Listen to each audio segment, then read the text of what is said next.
Hello everyone, today we have new video review and this time we're gonna check fresh book from Valiant Wings. But first let me thank you, some of you, for the contributions for our new camera, and we are still gathering money. We need more money for the camera, and I will be glad if you help us by pressing the donate button on our website. You don't have to donate huge amounts, just help us with small amounts, because you know, small together with small can build a big amount, and of course it will be helpful to get a better quality camera together with nice lights, sound. Everything will be better in our video reviews with your help. So this is a new book about Messerschmitt Bf 109. It is part of Airframe&Miniature and it's already 11th issue, and in total it's 39th book from Valiant Wings publisher. And as you can see, this publication covers Bf 109 late series, so it includes F to K, also it includes Z series. Frankly speaking, I'm not even familiar what is this Z series, but we will check it inside in a second. Price, I want to say price straight away, and in a second you will know why, because price is set at £20 per book, but look at this. It is quite heavy and thick, and there are, as far as I remember, 240 pages inside. Everything is dedicated only to Bf 10908 series, and I think it will come handy, especially if you consider the recent releases of this kit from different manufacturer. I mean, we can straight Edward went into this genre. Even Tamiya decided to release their G series, and you will find it inside here. So I think it's a nice addition to the library of the fan of this particular aircraft. So now let's open it and check what is inside. As you can see here, we have a typical clear division of the book. So we have evolution, or let's say history note about the aircraft. As you can see, there are more than 50 pages dedicated to these let's say chapters, and then we have miniature chapters, so it's build section together with walk around photos and other, let's say, useful additions for model builds. And then we have small glossary section. Preface, of course, tells you how the aircraft was developed, and here, by the way, you can see the interesting version of the aircraft with no landing gear, but of course it wasn't adapted later. And then we continue with plenty of black and white photos, which should come handy for weathering, and of course for some diorama ideas if you would like to copy scenes which are depicted here. And as you can see, all those versions are let's say divided into possible modifications, so that you know main differences between them. Nevertheless, we jump straight to camouflage and markings. There is a separate chapter about it, and as you can see, each version is supplied together with color and printed profile, which should come handy for the, let's say, making a right choice for your model. And then, for example, here we have this nice red-nosed version of the aircraft.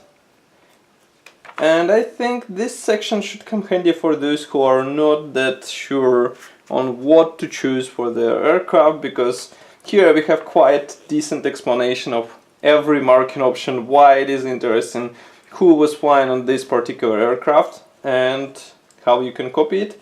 Why I'm mentioning this? Because in the end there is a special section which describes all possible decal sets released for this aircraft, so I think it should come handy when you decide which marking option you would like to choose for your aircraft. Then here we have kit section. As you can see, it is divided into several scales, of course, 144, then 172, 148, and here you can see, for example, selection of Edward kits. Then we continue with more Edward kits, Hasegawa, of course. Next is 1/32 scale Hasegawa, and that's pretty much all. Only Hasegawa is present here, even though, as far as I remember, there should be also Rebel. Hey, where is Rebel? Rebel is not included here, and it is quite interesting, I wonder why. Nevertheless, I mean, here we have Bf 109 building section. So here we have built article with fine modes 1/72 scale BF109G6. By the way, another interesting thing I would like to check is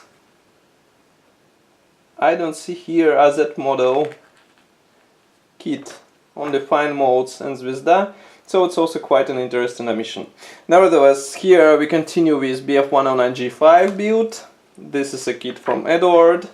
Then we have Tamiya build kit, and that's quite interesting because kit itself is not freely available on the market, I would say. So here you can see how it is assembled and if it's good or not. Note that every photo is supplied with quite detailed description on what is depicted there, so that you will know how to build it and why author decided to use this or that approach for this particular section. Here we have built with trumpeter, which wasn't also mentioned in the kit's selection, so it's quite an interesting, let's say, point which you have to keep in your mind while choosing the right kit. Then we have here building collection section, which is dedicated to differences between various types of this aircraft. And note that we have not only differences between main sections, main versions of the aircraft, let's say like a G4 and G5, but we also have special inclusions, for example autumn 1943, or for example there will be particular versions which were flown by, let's say, famous pilots. And I think it's really important so that you replicate precisely the aircraft which you are trying to copy in the scale. Next we have in detail chapter, which is dedicated to detailed photos of different parts of the aircraft. Here, for example, you can see cockpit and canopy section. Of course, we continue with fuselage, and that's a tail area, air intake. Everything is described here, and for example, here we can see a section about these famous bulbs on the cowling. Then here we have wing and controls, again tail area for the rudder area, landing gear, and engine, armament, and drop tanks. Everything is described together with original drawings, which is also quite interesting feature. Then here again you can see kit list, and I think this one will include all possible kits which were manufactured for this aircraft. So let's check. Yes, here you can see AZ model, then where we can see Revel. I think Revel should be on the next pages. Just give me a second. Yes, here we have Revels, and then we have accessory list, and then decals list, and quite an interesting bonus is a bibliography list of the possible publications about this famous aircraft. And last but not the least is these drawings of the aircraft in different scales. I can see 1/48 scale, but I think 1/72 of course is also included into this kit. So this is a new publication which should be available immediately. As far as I remember, it was released in the end of December, so you can buy it directly on Valiant Wings website. And as I said before in the beginning of this video review, price is set at £20 per copy, and I think it's quite a reasonable price for such thick publication which covers only one aircraft and it's all its types of the late series. It can be compared with Focke-Wulf 190 publication from the same publisher, and I think it's a really useful addition to the library of those modelers who like to build World War II aircrafts, especially German ones. I mean, you should have it, you just have to have it. And inside you will find all necessary info for the decent build, and of course I think drawings which you see in the end are also useful, so don't waste your time and get to the website and order it. Of course, I will be happy to hear your opinion about this kit. You can write it here in the comment section below, and if you like this video, press the like button and subscribe to our YouTube channel, and I will see you in the next video review as usual. Bye!